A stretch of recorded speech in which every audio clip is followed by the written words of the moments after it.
মায়ের চোখে সন্তানের আলো। একটা ছোট্ট গ্রাম, নাম ছিল কল্যাণপুর।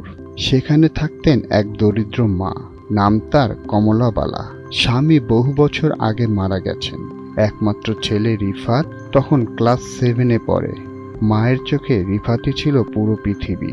কমলাবালা দিনে অন্যের বাড়িতে কাজ করতেন, কখনো ধান শুকাতেন, কখনো কাপড় কাচতেন। রোদ বৃষ্টি যাই হোক, তার মুখে একটাই কথা, আমার ছেলে একদিন মানুষ হবে। রিফাত জানতো তার মা কত কষ্ট করে তার পড়াশোনার খরচ জোগায়, তবুও ছোট ছেলে মানুষই করে।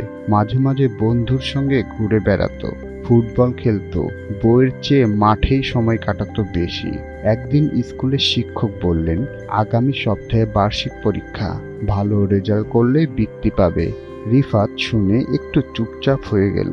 রাতে বাড়ি ফিরে দেখে মা ক্লান্ত শরীরে মোমবাতির আলোয় সেলাই করছে। মা ঘুমাও না? রিফাত জিজ্ঞেস করলো। মা হেসে বলল, তোকে নতুন জুতা কিনে দিতে হবে বাবা, পুরনোটা ছিঁড়ে গেছে। ছেলেটার বুকটা হঠাৎ ভরে উঠল, চোখে পানি এসে গেল।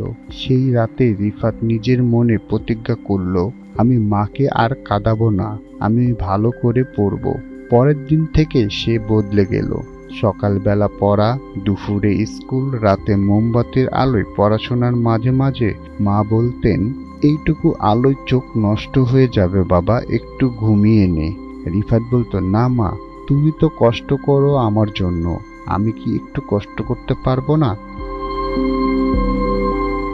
দিন কেটে গেল, পরীক্ষা শেষ হলো। ফলাফল ঘোষণার দিন স্কুলে মাঠে ভিড়। প্রধান শিক্ষক মাইকে ঘোষণা করলেন, এই বছরে প্রথম স্থান অধিকার করেছেন রিফাত কমলাসন। সে জেলাবৃত্তি পেয়েছে। সেই মুহূর্তে পুরো মাঠ করতালি, কিন্তু রিফাতের চোখে শুধু এক জায়গায়, তার মার দিকে। কমলাবালা দূর থেকে দাঁড়িয়েছিল, মুখে অশ্রু আর হাসির মিশ্রণ রং। রিফাত দৌড়ে গিয়ে মাকে জড়িয়ে ধরল। মা, আমি পেরেছি। কমলা বললেন, না রে বাবা, আমরা পেরেছি। বছর পেরিয়ে গেল, রিফাত পড়াশোনা করে বড় হলো, শহরে চাকরি পেল। প্রথম বেতন পেয়ে মার হাতে একটা ছোট্ট বক্স দিল, ভেতরে একটা নতুন সোনার চশমা, কারণ মায়ের চোখে আগের মতো ভালো নেই। মা চশমা পরে ছেলের মুখটা দেখলেন স্পষ্ট করে, হাসতে হাসতে বললেন, এখন ঠিক দেখছি, আমার ছেলেটা মানুষ হয়েছে। রিফাত বলল, না মা, তোমার চোখেই তো আমি মানুষ হয়েছি। মায়ের ভালোবাসা পৃথিবীর সবচেয়ে বিশুদ্ধ সম্পর্ক।